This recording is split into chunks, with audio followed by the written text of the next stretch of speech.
غصے کا تو ان میں عنصر ہی نہیں تھا. یہ ایک حیرانی کی بات تھی میرے لیے, بہت ہی حیران کن بات تھی کہ مطلب آج میں نے بہت دوستوں سے بات کرتا تھا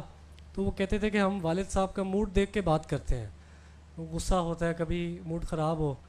تو میرے لیے یہ کانسیپٹ میرے مائنڈ میں کبھی تھا ہی نہیں کہ والد صاحب کبھی ناراض ہوں یا کبھی ان کو غصہ آیا ہو,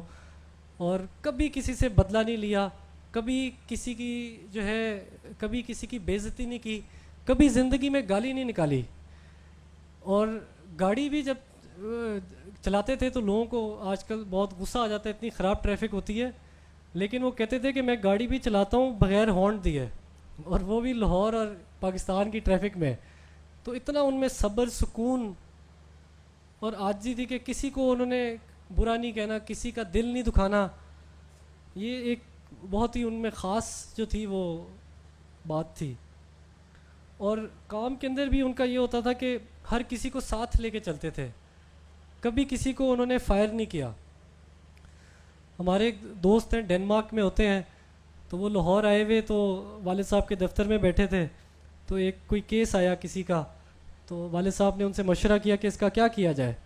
تو انہوں نے کہا اس کو تو فوراً نکال دینا چاہیے, اس سے تو بڑا کرمنل اوفینس ہے,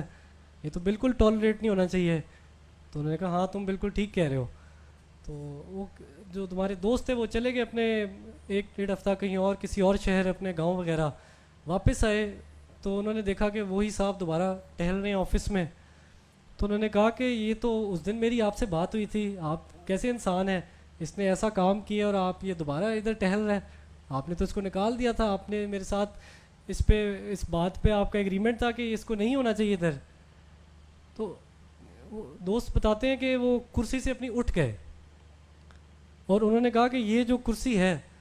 اس پہ بیٹھنے کی میری اوقات نہیں ہے, یہ اللہ کا کرم ہے, اور میں کون ہوتا ہوں کہ میں انصاف کروں یا میں کسی کا حساب لوں, اور اللہ تعالیٰ معاف کرنے والے کو پسند کرتا ہے. تو جو مرضی شخص ہو جو مرضی کر دے, جتنا بڑے سے بڑا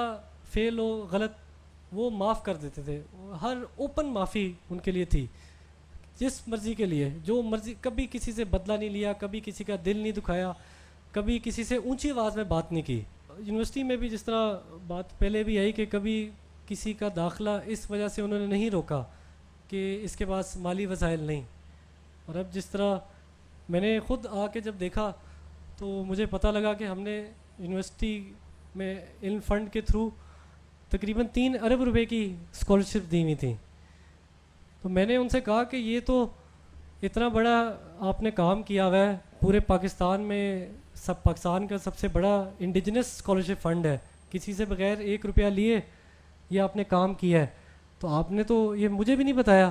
ادھر تو اگر کوئی محلے میں کلینک کھول لے تو اپنے پوسٹر لگوا دیتے ہیں. تو ان کا یہی ہوتا تھا, وہ کہتے تھے کہ ایک ہاتھ سے دو تو پتہ لگنا چاہیے.